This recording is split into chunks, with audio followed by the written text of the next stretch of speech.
할렐루야. 우리 자분들하고 인사합시다. 당신이 있게 행복합니다. 우리는 그 이상의 일도 할 수 있습니다. 하나는 모두를 위하여, 모두는 하나를 위하여 합시다. 벌써 6개월이 넘었거든요. 근데 여전히 어색한 거 아세요, 여러분? 어쩜 그렇게 어색한지요. 각 지역에 사는 각자 사는 곳이 다른 세 사람이 친구가 모였습니다. 이 친구들이 서로 모여서 얘기하다가 자기 동네 자랑을 하게 됐나 봐요. 그래서 한 친구가 이렇게 자랑을 합니다. 우리 동네 짜장면집은 5분 만에 나온다, 이렇게 자랑을 했어요. 그랬더니 원주에 사는 친구가, 그 친구는 이렇게 자랑을 합니다. 에이, 우리 동네 추어탕집은 앉자마자 나와, 이렇게 얘기를 한 거예요. 그랬더니 충청도에 있는 서산에 사는 친구가 가소롭다는 표정으로 지으면서 이렇게 얘기를 합니다. 우리 동네는 말이요, 택시를 타서 터미널 가주세요 하면 기사가 뭐라 그러는지 알아? 친구들이 막 궁금해서 물어봤을 거 아니에요. 뭐라 그랬는데? 그랬더니 기사가 이렇게 말한다는 거예요. 아유, 타기 전에 이야기하지, 버스 지나왔슈? 그랬다. 여러분들, 미리 말씀드립니다. 오늘은 기도회까지 있습니다. 그냥 가시면 안 됩니다. 오늘 본문은 본문 7절의 말씀에 보면 내 은혜가 족하도다, 이렇게 말씀이 나와 있습니다. 은혜, 이 은혜는 카리스라고 하는 단어로 되어져 있어요. 은혜를 뜻하는 것은 예수 그리스도 안에서 작용하는 인간에 대한 하나님의 사랑을 이야기하는 것입니다. 그러니까 예수 그리스도 안에 있는 모든 구원받은 백성들, 그 은혜, 구원의 은혜를 하나님께서 거저 주신 은혜를 말하고 있는 것입니다. 그래서 사도 바울은 그 은혜에 대해서 이렇게 얘기를 해요. 자신이 그리스도인이 된 것도, 그리고 나아가서 사도가 된 것도 모두 하나님의 은혜로 가능했다, 이렇게 고백을 합니다. 우리가 살아가는 모든 것이 은혜가 아닌가 생각이 듭니다. 그런데 오늘 본문에 내 은혜가 내게 족하도다 할 때의 그 은혜는, 사도 바울이 말하는 그 은혜는 무엇에 대한 은혜이냐라는 것이죠. 7절의 말씀에 보면 우리 같이 다시 한번 읽어볼까요? 7절입니다. 시작.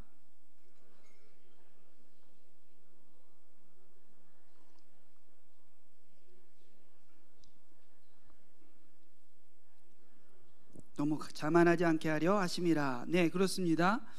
이 은혜가 나타나고 있는 것은 7절에 바로 이 육체의 가시를 뜻하고 있는 것이에요. 오늘 보면 12장을 전체를 통틀어서 사도 바울은 신비한 체험을 했다라고 이야기를 합니다. 바울의 신비한 체험은 우리가 이미 잘 알고 있는 것처럼 삼층천에 대해서 이야기를 하고 있는 것이에요. 바울은 이 사실을 말하면서 자신이 영으로만 그곳에 갔다 왔는지, 아니면 육으로만 갔다 왔는지, 아니면 영과 육이 동시에 갔다 왔는지는 분명치 않지만 그것은 오직 하나님만이 모든 것을 다 아신다라고 이렇게 고백을 합니다. 그리고 그곳에서 가히 이르지 못할 말을 내가 들었노라 라고 이렇게 고백을 하는 거예요. 하지만 사도 바울은 그 이상의 사실에 대해서는 더 이상의 언급을 하지 않습니다. 자신이 삼층천을 본 것에 대해서 더 이상이 더 깊이 들어가지 않는 거예요. 그 이유는 자기가 평범한 사람에 불과하지만 환상의 체험에서 계속하게 해서 말을 하게 된다면, 본질이 이 삼층천에 대해서 계속 이야기를 하게 된다면 사람들이 그 본질에서 벗어나서 엉뚱한 호기심에 더 많이 발달이 되어진다는 거예요.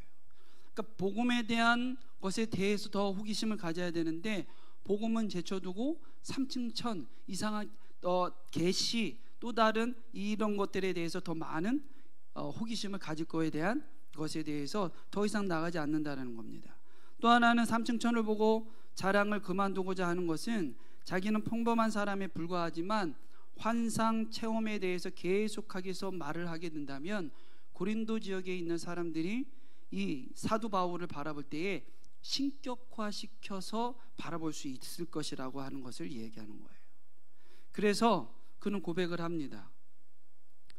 나에 대해서 내가 더 하나님의 나라에 대해서는 내가 자랑을 하지만 나에 대해서는 내가 자랑하지 않겠다라고 얘기를 하는 것이에요. 삼층천을 본다라는 것이 이렇게 쉬운 일은 아니잖아요. 그냥 이렇게 흘러갈 수 있는 일이 아니잖아요. 근데 그것을 보면 우리는 굉장히 자랑할 수 있는 그런 자랑거리가 될 수 있는 일일 것입니다. 할머니 두 분이 경로당을 이렇게 갔어요. 그리고 어떤 할머니가 아들 자랑을 막 이렇게 합니다. 아들 자랑을. 뭐라고 얘기를 하냐면, 글쎄 우리 아들이 이번에 벤츠 세단을 샀는데 얼마나 좋은지 몰라. 이렇게 막 주변에 있는 할머니들한테 막 이렇게 자랑을 하는 거예요. 벤츠 세단을 샀다라는 거죠. 그리고 두 할머니가 이제 그 할머니가 막 자랑을 어느 정도 하더니 가버렸어요. 그랬더니 옆에 있던 할머니 한 분이 그러는 거예요. 어이구, 저 할망구는 별것도 아닌 걸 가지고 다 자랑질이요. 아, 자랑할 게 없어서 고작 배추 세단 산 거 가지고 자랑질이야. 그랬다는 거예요. 할머니 잘못 알아들은 거죠. 벤츠 세단인데 배추 세단으로 알아들었다는 거예요. 그때 그 옆에 있던 할머니가 또 그러는 거예요. 아, 그게 배추 세단이었어? 나는 반츠 세 장인 줄 알았어. 그랬다는 거예요. 이게 이 벤츠 세단 하나 사는 것도 이렇게 자랑이 되어지고, 뭐 배추 세단이 산 것도 이렇게 자랑거리가 된다고 하는데, 삼층천을 보았다라는 건 대단한 자랑거리 아니겠습니까? 근데 사도 바울은 그것을 하나님의 계시에 대해서는 자기가 자랑을 하지만 그것을 본 자신에 대해서는 자랑을 하지 않는다라고 얘기를 합니다. 오히려 자신의 약한 것들만 자랑하겠다라고 이렇게 고백을 하는 거예요. 그리고 삼층천의 계시를 받은 후 자신을 쳐서 너무 자만하지 않게 하시려고 육체의 가시를 주셨다라고 이렇게 사도 바울은 고백을 합니다. 사랑하는 성도 여러분들, 여러분들은 요즘 어떤 자랑을 하면서 사십니까? 혹시 벤츠 세단을 자랑하십니까? 배추 세단을 자랑하십니까? 우리의 입에서 어떤 자랑을 하고 있는지 우리는 좀 돌아봐야 되지 않을까 생각을 해봅니다. 사도 바울이 고백한과 같이 자신은 자신의 지금 내가 보고 화려한 것들을 자랑하는 것이 아니라 내 자신의 약한 것들만 자랑하겠다라고 고백하면서, 그 약한 것이 어떤 것이냐 하면 육체의 가시라고 이렇게 표현을 해요. 이 가시가 헬라어로는 스콜로스라고 하는 단어로 되어져 있어요. 이 스콜로스가 뜻하고 있는 것이 말뚝, 막대기, 나무 조각, 가시, 뭐 다양한 뜻으로 이렇게 표현이 되고 있습니다. 근데 성경에서는 주로 이것을 뾰족한 날카로운 가시라고 이렇게 표현을 합니다. 성경에서는요. 육체로 번역된 테사르키는 육체 안에 있는 또는 육체에 대한 뭐 이렇게 뜻을 가지고 있어요. 그래서 이것을 풀어서 얘기를 하면 육체에 대해 찌르는 가시 이렇게 해석을 할 수도 있고, 육체 안에서 날카롭게 찌르는 가시 이렇게 표현을 할 수도 있습니다. 그런데 지금 이 사도 바울이 겪고 있는 육체의 가시, 이것이 정확하게 무엇이라고 이렇게 단정 지을 수는 없지만 많은 성경학자들은 그것을 두 가지로 분류해서 사도 바울의 지금 육체의 가시는 이런 것이다 추론을 합니다. 그 첫 번째가 무엇이냐면 건강의 문제예요. 건강의 문제. 갈라디아서 4장 13절에서 15절 같이 한번 말씀을 한번 읽어볼까요? 갈라디아서 4장 13절에서 15절입니다. 같이 읽을 건데요. 네, 읽을 건데 못 읽겠네요. 거기에 보면 제가 읽어드릴게요. 13절에 내가 처음에 육체의 약함으로 말미암아 너희에게 복음을 전한 것을 너희가 아는 바라. 너희를 시험하는 것이 내 육체에 있으되 이것을 너희가 업신여기지도 아니하며 버리지도 아니하고 오직 나를 하나님의 천사와 같이 또는 그리스도 예수와 같이 영접하였도다. 너희의 복이 지금 어디에 있느냐? 내가 너희에게 증언하노니 너희가 할 수만 있더라면 너희 눈이라도 빼어 나에게 주었으리라. 할렐루야. 이 말씀처럼 이 말씀의 진술에 의하여 본다면 사도 바울이 지금 앓고 있는 것이 간질이나 안질로 이렇게 추정을 할 수가 있는 것입니다. 그의 건강에 문제가 있다라는 것을 표현하고 있는 것이에요. 그래서 사도 바울이 지금 육체의 가시를 안질이나 간질처럼 어떤 그런 육체적인 건강에 문제가 있다라고 이렇게 해석을 하는 사람도 있어요. 또 두 번째는 교만의 흔적으로 보는 사람이 있습니다. 바리새인으로서 살다가 이 사도 바울이 이제 그리스도인으로 회심하였던 이후까지 좀처럼 없어지지 아니하였던 바울의 교만의 흔적들을 지적을 하고 있는 것이에요. 그래서 이런 영적 특성을 지적하고 있는 것이 바로 이 육체의 가시라고 이렇게 표현하는 사람들도 있습니다. 이것을 근거로 하고 있는 것이 초기 기독교의 교부이자 37대 콘스탄티노플의 대주교였었던 요한네스 크리소스토모스는 이렇게 얘기를 해요. 사도 바울의 육체의 가시를 사도의 교만을 저지하기 위해 하나님께서 바울의 설교가 더 이상 향상되는 것을 막으셨고 대적들로 하여금 그를 악랄하게 대하도록 한 것이다 라고 이렇게 표현을 합니다. 사도 바울이 교만해지지 않게 하기 위해서 그를 공격하는 사람들을 세워놨다라고 하는 것이에요. 그게 육체의 가시라고 이야기를 합니다. 그리고 사도 바울이 이를 근거로 이것을 뒷받침해 주는 단어를 얘기해 주는데 7절의 말씀에 보면 내 육체의 가시 곧 사탄의 사자를 주셨으니 이렇게 얘기를 해요. 사탄의 사자를 주셨으니, 사탄의 사자를 주셨다라는 것은 하나님의 말씀에 대항하는 모든 사람들을 이야기하고 있는 거예요. 그래서 디모데후서 2장 17절의 말씀에 보면 후메네오라고 하는 사람이 나옵니다. 이 후메네오는 에베소에 있던 이단자들입니다. 영지주의자들이었어요. 그래서 영의 부활은 인정을 하지만 육의 부활을 인정하지 않으며 예수 그리스도의 부활을 인정하지 않는 사람들이었어요. 이런 이단자들, 그리고 디모데후서 4장 14절의 말씀에 보면 구리 세공업자 알렉산더가 등장을 하는데, 이 알렉산더는 사도 바울의 재판과 관련되어서 그에게 해를 준 사람이 바로 이 알렉산더였던 것입니다. 즉 바울에게 주어진 육체의 가시는 그가 지금 자라오고 예수 그리스도를 다메섹 도상에서 예수 그리스도를 만나고 이후부터 그가 계속해서 사역에 있어서 지금 주님의 천국에 가는 그날까지 성화와 그 단계 가는 그 모든 과정에서 나타나는 성화의 단계, 그리고 인격을 시험하는 대적자들이 그에게 계속 있었음을 말씀을 하고 있는 것입니다. 사도 바울이 오늘 12장의 첫 번째에 보면은 이 삼층천을 소개하면서 그 시기를 14년 전에라고 이렇게 표현을 해요. 14년 전이라고 하는 것은 그가 안디옥에서 사역을 할 때입니다. 그러니까 예수를 영접하고 얼마 되지 아니하였을 때를 얘기를 하고 있는 거예요. 그러니까 불같이 뜨거울 때를 말합니다. 그러니까 얼마나 불같이 뜨거운 생명을 걸고 목숨을 걸고 말씀을 전하지만, 그가 복음을 전하지만 그때 당시에 그 사도 바울을 반기는 사람들이 별로 많지 않았었어요. 하다못해 예수 그리스도의 초대교회 예수 그리스도를 믿었었던 그 제자들조차도 사도 바울을 거부했었던 것이에요. 저가 언제 우리를 배신하고 우리의 목에 칼을 겨눌지 모른다라고 하는 것입니다.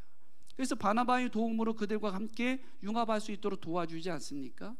이런 것처럼 사도 바울이 성화와 그의 인격의 모든 과정들을 이렇게 대적자들이 많이 있었다라는 거예요.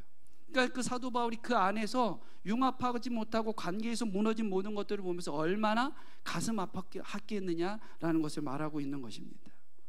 또한 앞에서 말한 것처럼 사탄의 사자로 표현을 하고 있는데, 사도행전 13장 10절의 말씀에 보면 복음 전파를 방해하는 이 박수 엘루마라고 하는 사람이 나와요. 이 엘루마를 향해서 사도 바울이 뭐라고 표현을 하냐면 마귀의 자식이다 라고 이렇게 표현을 합니다.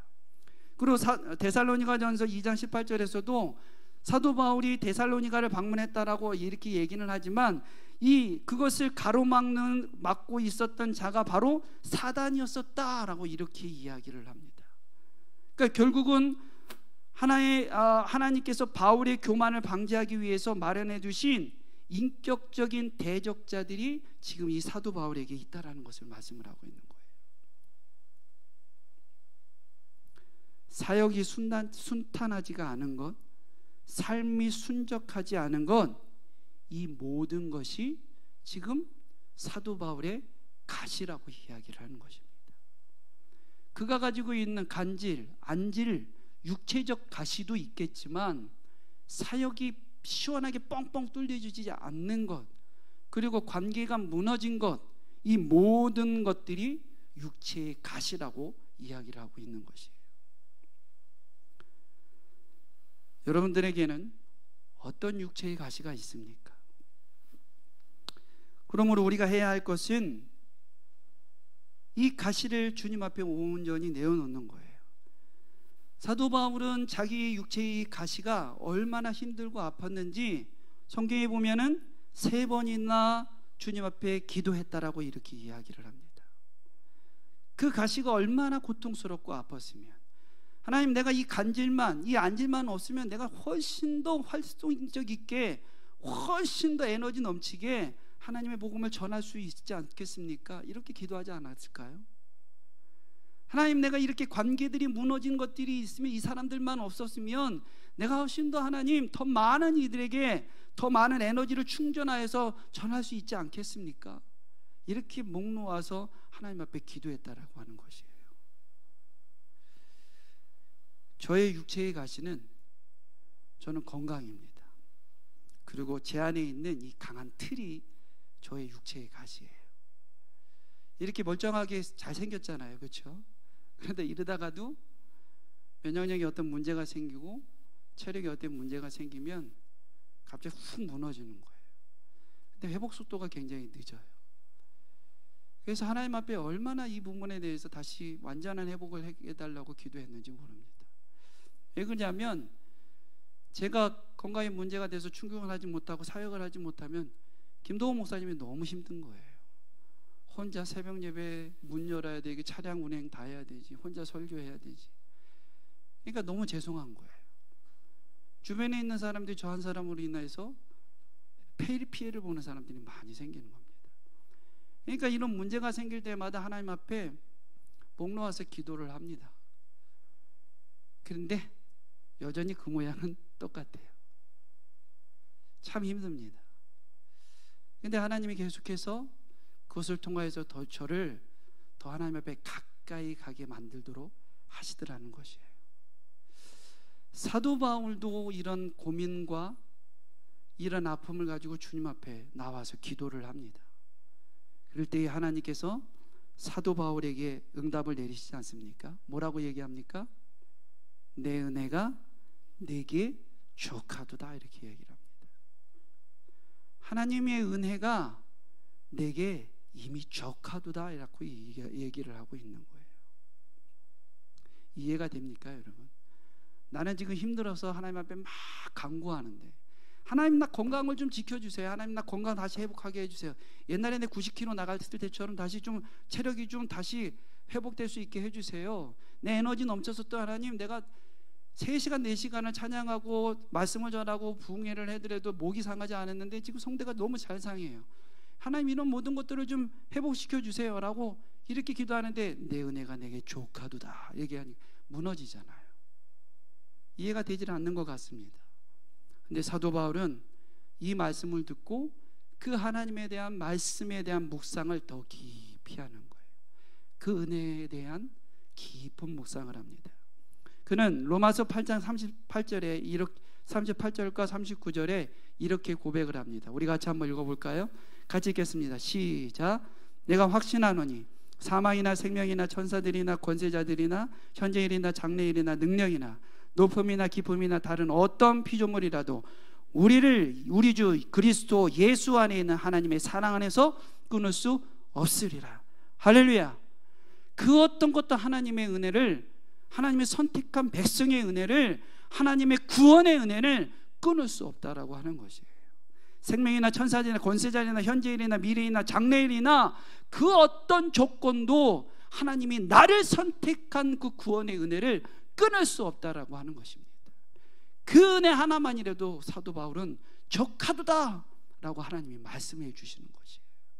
그리고 사도 바울은 그것에 아멘이라고 고백을 합니다. 사랑하는 성도 여러분들, 우리도 아멘 하기를 주의 이름으로 축원합니다. 내 은혜가 내게 족하도다. 할렐루야. 우리도 그 아멘이 있기를 주의 이름으로 족합니다. 고백하기를 소원합니다.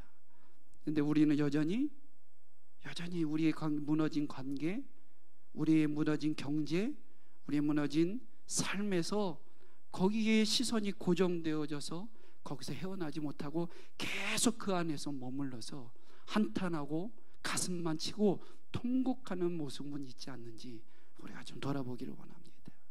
그것을 통해서 하나님은 우리에게 계속해서 말씀하고 계셔요. 우리의 자존심, 환경, 건강, 가정 등의 인생의 어려운 순간이 올 때마다 믿음 잃은 우리의 모습이 드러나게 됩니다. 은혜를 잃은 우리의 모습이 드러나게 됩니다. 내 앞에 어려운 일이 보일 때마다 온전히 주님 앞에 맡기기를 주 이름으로 축원합니다. 맡길 때에 주님이 해결해 주시는 것이에요. 그런데 여러분, 모든 응답이 다 응답이 아닙니다. 무응답도 응답이고 거절도 응답이라는 것을 우리는 아멘으로 고백해야 될 줄 알아요. 할렐루야. 사도 바울이 자신의 아픈 육체의 가시를 기도하였을 때에 하나님은 내 육체의 내 은혜가 내게 족하도다 얘기를 했던 것은 하나님의 무응답이거든요. 너는 그냥 그대로 살아도 돼 라고 이야기를 하는 것이거든요. 그러면 가슴을 치며 어찌 그럴 수 있습니까? 이렇게 어찌 나에게는 응답을 해주시지 않는 것입니까? 이렇게 가슴을 치는 것이 아니라 그것 자체가 하나님의 응답이며 아멘이라고 고백을 하는 것이에요. 그래서 무응답도 응답이고 거절도 응답이라는 것을, 그리고 그 응답에 우리는 아멘으로 순종하며 나아갈 수 있는 저와 여러분들의 삶이 되어지기를 주의 이름으로 축원합니다. 내 은혜가 내게 족하도다라는 말씀에 대한 이유를 사도 바울은 또 구체적으로 설명을 해줍니다. 그 이유는 내 능력이 약한 데서 온전하여 짐이라 라고 얘기를 하는 거예요. 그것은 그리스도의 능력이 약한 데서 온전해지기 때문에 라는 것을 말씀을 하고 있는 것입니다. 인간이 연약함이 신적 능력을 드러낼 수 있는 가장 좋은 기회라는 거 여러분들 아십니까? 내가 약해질 때에, 내가 연약해질 때에 하나님의 그 능력이 우리의 삶에서 드러나 나타난다는 것이에요. 그걸 뒤집어서 거꾸로 역으로 말하면 이런 것입니다. 자기 확신이 강한 사람, 자기 인간의 능력이 강한 데에는 하나님의 능력이 나타나지 않는다라고 하는 것이에요. 내가 강하고 내가 모든 것을 다 할 수 있으면 하나님의 능력이 나타나지 않는다라는 것입니다. 이미 내가 다 하고 있는데 하나님이 그러실 거 아니에요. 야, 네가 알아서 잘 하고 있는데 뭐 내가 너한테 나의 존재가 뭘 필요하겠어, 이렇게 말하시는 것이에요. 그렇기 때문에 우리가 한계가 느껴질 때, 우리의 연약함이 드러낼 때에 그때 하나님이 나를 통해서 일하시겠구나 라고 하는 기대를 가지시기를 주의 이름으로 소망합니다. 할렐루야. 영상을 하나 보겠습니다. 갑각류에 대해서 한 영상인데요, 한번 보겠습니다. 요즘 제철인 대게는 워낙 깊은 바다에 서식하다 보니 성장 과정은 거의 알려져 있지 않은데요. 그런데 영덕의 한 식당 수족관에서 대게가 허물을 벗고 나오는 탈피 과정이 고스란히 촬영됐습니다. 김기영 기자가 보도합니다. 매미가 허물 벗듯 꽁무니부터 빠져나오는 대게. 다리가 쑥 나오자 비로소 탈피에 성공합니다. 육상에 올라온 대게는 허물을 벗으면 대부분 죽는데 이 개체는 아직 석 달째 살아 있습니다. 장난을 거는 듯 재롱을 떠는 듯 쉴 새 없이 다리를 움직입니다. 아침 자고 일어나자마자 바로 나와서 확인을 하고 먹이 먹으면 저도 하루 일과가 굉장히 기분이 좋고 그렇습니다. 수심 300m에 사는 탓에 영덕 대게의 서식지나 탈피 과정이 촬영된 적은 없습니다. 우리나라 대게 연구는 아직 걸음마 단계. 부화는 성공했지만 20일도 채 살지 못하고 죽고 맙니다. 90일을 넘겨야 1차 탈피를 하고 대게 모양을 갖추어 방류할 수 있는데 아직 이 단계까지는 도달하지 못했습니다. 한 5번, 6번 탈피 과정을 거쳐서 우리 식용으로 올라옵니다. 육상에서 그런 탈피 과정을 본다는 것은 진짜 엄청난 그 행운입니다. 요즘 갑각류라고 하는 것은 뼈가 없는 대신에 겉에 딱딱한 껍질로 되어 있는 것을 갑각류라고 그래요. 그렇죠? 그것을 우리가 게, 가재 뭐 이런 것들이라고 합니다. 근데 이 갑각류가 자기를 보호하기 위해서 껍질이 딱딱해진 거예요. 그래서 외부에서 침입이 올 때에 그것을 자기의 그 딱딱한 그 껍질로 자기를 보호하라는 것입니다. 그런데 이 대게나 갑각류들이 언제 껍질을 벗는지 아십니까? 성장을 해야 될 때 껍질을 벗어요. 아까 대게가 껍질을 자기를 껍질을 싹 벗어서 나오지 않습니까?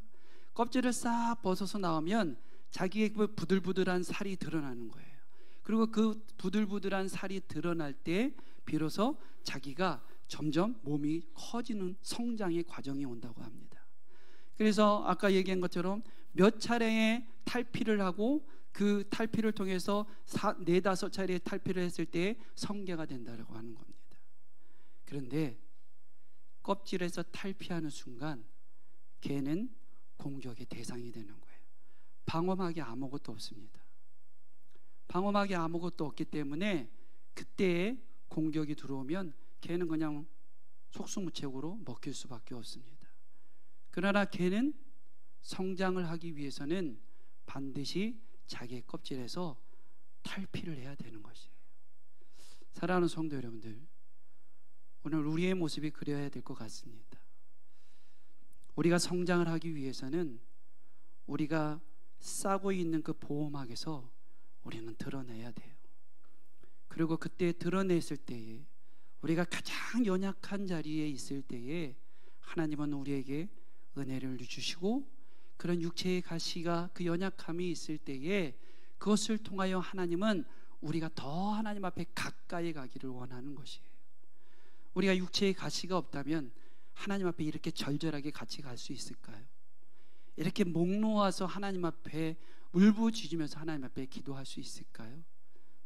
우리의 역시 육체의 가시가 드러날 때 하나님이 나에게 기도하라고 하는 사인이고 말씀에 더 깊이 들어가라고 하는 사인이고 하나님과 더 영적인 긴밀한 교제가 있으라고 하는 하나님의 사인인 줄 믿습니다. 오늘 우리의 육신에 이 육체의 가시를 주님 앞에 드러내며 주님 앞에 내 은혜가 내게 족하도다라고 하는 그 말씀의 은혜를 우리의 가슴에 새기고 그때 하나님의 능력이 나의 삶 속에 임재하는 것이구나 라고 하는 고백을 주님 앞에 하는 이 저녁이 되어지기를 주의 이름으로 축원합니다. 우리 같이 찬양하며 나아가기를 원합니다.